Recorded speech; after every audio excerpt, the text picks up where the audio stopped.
मराठीच्या नावाखाली राज ठाकरेंची उत्तर भारतीयांविरोधातली भूमिका म्हणजे हिंदू विरोध. भारतीय विकास सेनेचा आरोप. मनसेची मान्यता रद्द करण्यासाठी सुप्रीम कोर्टात धाव.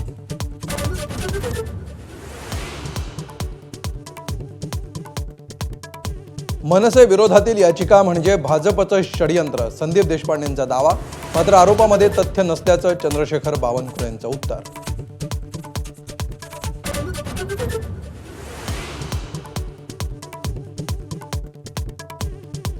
संजय राऊतांकडून उद्धव ठाकरेंना श्रीकृष्णाची उपमा.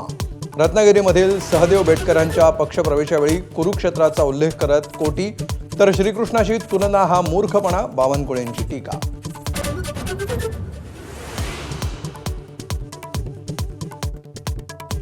फुले चित्रपटाविरोधात ब्राह्मण महासंघ मैदानात. सिनेमातल्या काही दृश्यांवर महासंघाचे अध्यक्ष आनंद दवेंचा आक्षेप, तर चित्रपट वस्तुस्थितीला धरून दिग्दर्शकांचा दावा.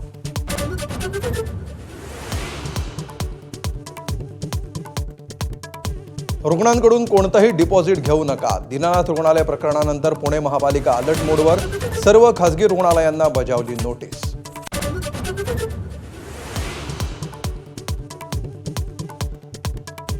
अंजली दमानी यांनी घेतली महसूल मंत्री बावनकुळेंची भेट. धनंजय मुंडेंचे निकटवर्तीय राजेंद्र घनवट यांनी अनेक शेतकऱ्यांची जमीन लाटल्याचा आरोपांवर चर्चा.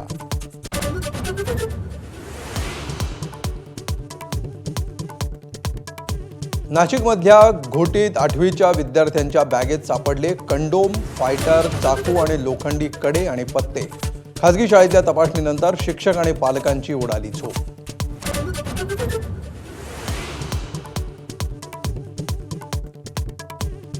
सुनावणीपूर्वी टिप्पणी करणं वकिली पेशाला धरून नाही. सतीश सालियनचे वकील निलेश ओझांना मुंबई उच्च न्यायालयानं फटकारलं. अवमान प्रकरणी सुनावणी.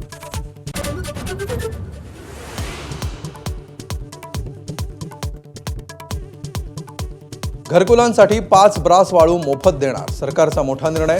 सरकारी बांधकामात कृत्रिम वाळूचा वापर करण्याचा विचार. महसूल मंत्री बावनकुळेंची माहिती.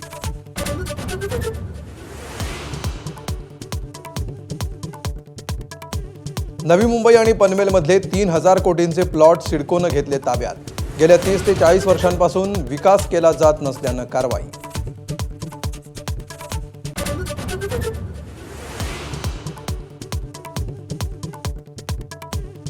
सोन्याचा भाव कोसळायला सुरुवात. 3 दिवसामध्ये 3,000 घसरलं सोनं. जीएसटीसह सोन्याचा दर 91,000 तर चांदीचा भाव 11,000 खाली.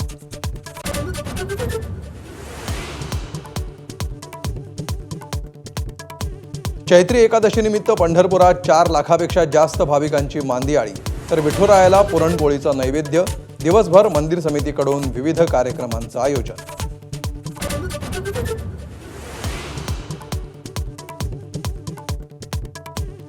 एकशे 1 वर्षांच्या दादी रतन मोहिनी यांचं निधन. रतन मोहिनी या ब्रह्मकुमारीज इन्स्टिट्यूटच्या मुख्य प्रशासक होत्या.